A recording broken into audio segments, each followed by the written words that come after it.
Taarifa zipo kwa sasa kuhusu vita kati ya Marekani na Irani ni kuhusu makabiliano makubwa ya kijeshi katika mojawapo ya njia nyeti zaidi za maji duniani.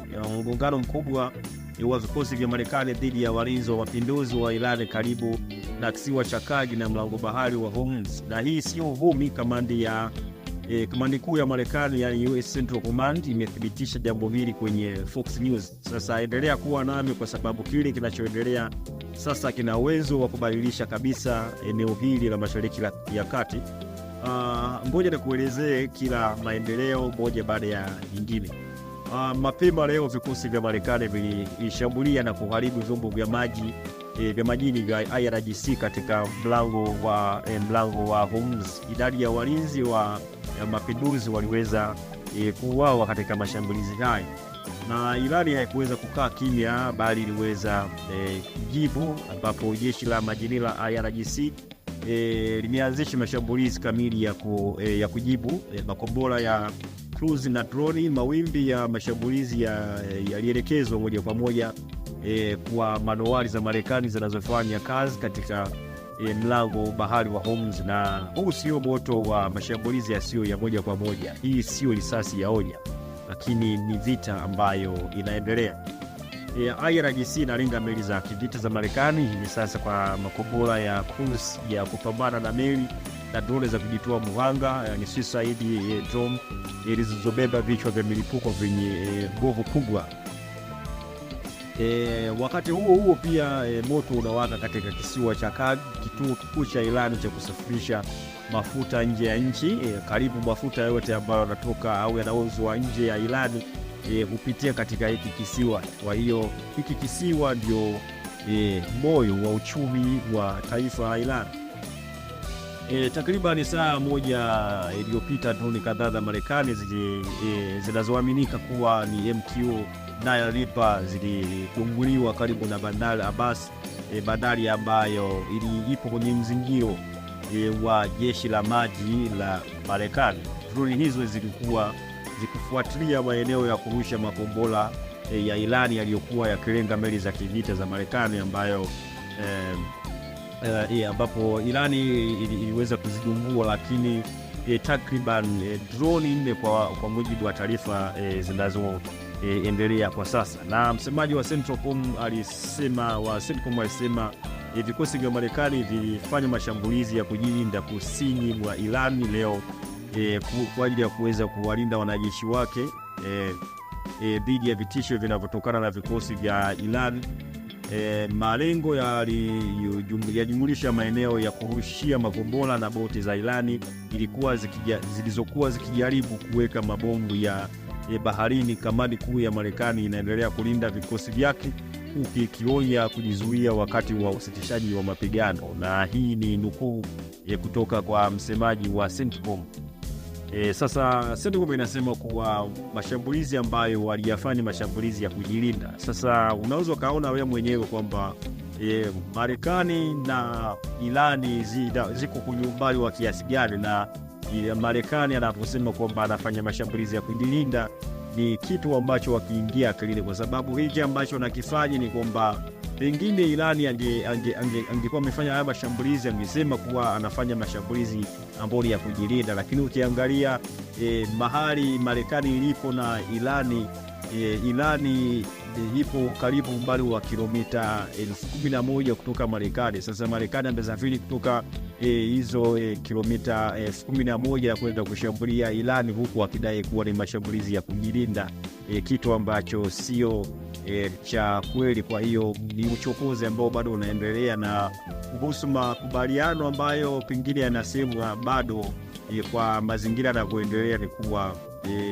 mecha ya mgogoro kwanza haiwezi ikaamuliwa kwa muda mfupi kiasi hiki. Ni kitu ambacho kinahitaji muda hata wa miaka 2, miaka 3, pengine tunaweza kaja kufikia makubaliano. Lakini hizi zinazoendelea ni kutafuta kuaminiana kwanza kwa Irani pamoja na Marekani, kwa sababu Irani wanaamini kuwa bado Marekani haaminiki kwa kile ambacho wanakuwa na kiahidi. Na ndio maana katika mashambulizi ambayo Marekani amekuwa akiyafanya wakati wakikaribia kabisa kuweza kufikia makubaliano. Kwa hiyo hichi ndio kitu pia ambacho kinawapa wakati mgumu Irani kuweza kuwaamini Marekani. Kwa hiyo kuweza kumaliza huu mgogoro, sidhani kama inaweza kupatikana suluhu ya kudumu katika hiki kipindi kifupi.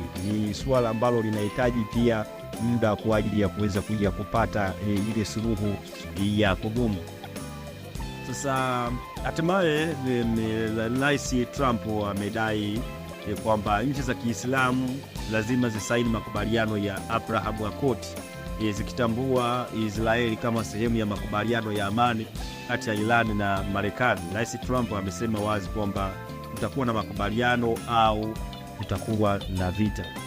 Ikiwa unataka kuwa sehemu ya makubaliano haya ya Iran, ikiwa unataka amani, ikiwa unataka vikwazo viendelee, viondolewe, ikiwa unataka utulivu katika eneo lako, basi lazima uitambue Israeli, lazima usaini makubaliano ya Abraham.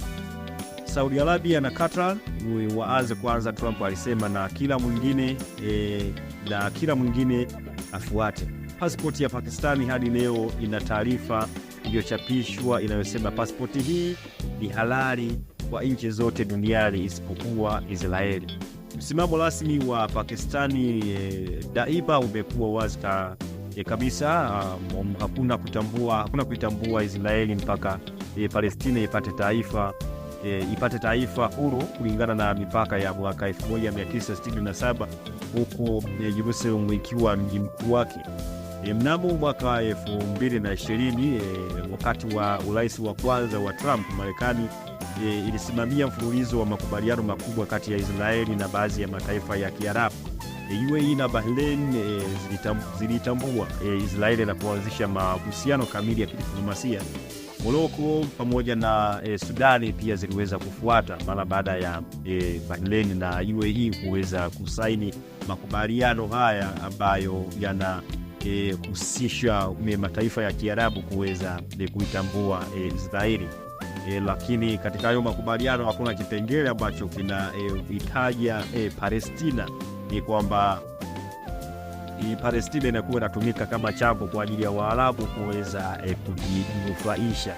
Manake mfano ukiangalia kwa upande wa Morocco iliweza kuitambua Israeli kwa sababu Israeli iliweza kuahidi kuwa kama wataweza kuwatambua Israeli, basi na wao Israeli wataweza kutambua eneo la Sahara kama ni eneo la Morocco. Kwa hiyo Waarabu wamekuwa wakitumia pia Palestina kwa ajili ya kuweza kujinufaisha wao wenyewe.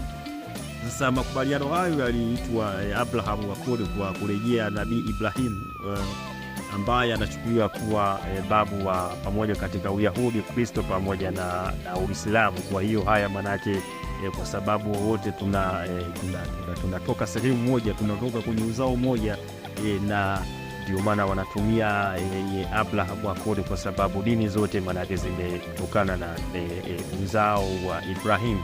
Na wakosoaji wengi wa ulimwengu wa Kiislamu waliona makubaliano hayo si kama amani, bali kama mazishi ya suala la Palestina chini ya uzito wa motisha wa kiuchumi na shinikizo la Marekani. Saudi Arabia ndio kipande muhimu zaidi katika fumbo hili. Kama mlezi wa Maka na Madina, ina uzito mkubwa sana wa kidini na kisiasa katika ulimwengu wa Kiislamu. Mwanamfalme Mohammed bin Salman alisema kuwa Saudi Arabia inaweza kujiunga na makubaliano ya Abraham ikiwa tu kutakuwa na njia wazi ya kuelekea suluhisho la mataifa mawili la kuundwa kwa taifa la Palestina. Kwa hiyo Saudi Arabia bado haijajiunga, lakini bado haijaweza kubadilisha msimamo wake kuhusu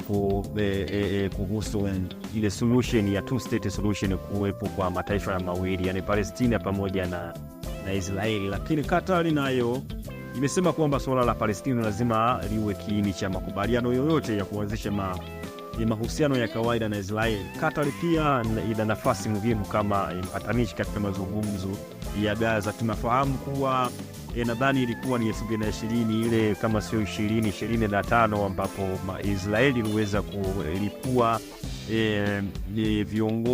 viongozi ambao walikuwa viongozi wa Hamas ambao walikuwa Katari, ambao walikuwa kwenye mazungumzo kuhusu vita ile ambayo ilianza baada ya mashambulizi ya Oktoba 7 ambayo yalifanywa na Hamas. Kwa hiyo kwa upande wa Qatar na Gaza au tuseme Palestina, manake Qatar imekuwa ikitumika kama ishi. Hiyo unapokuja swala la Abraham kuweza kujiunga na Abraham Accord, manake inakuwa ni ngumu kwa sababu ya nafasi yake ambayo ilionayo kwa Gaza katika kuweza kuwa na solution ya mataifa mawili. Lakini pia Uturuki chini ya Rais Recep Tayyip Erdogan imekuwa miongoni mwa wakosoaji wakubwa wa hatua za Israeli huko Gaza, kutegemea kwamba Uturuki itasaini makubaliano ya Abraham kwa wakati huu ni jambo linaloonekana kuwa gumu kisiasa.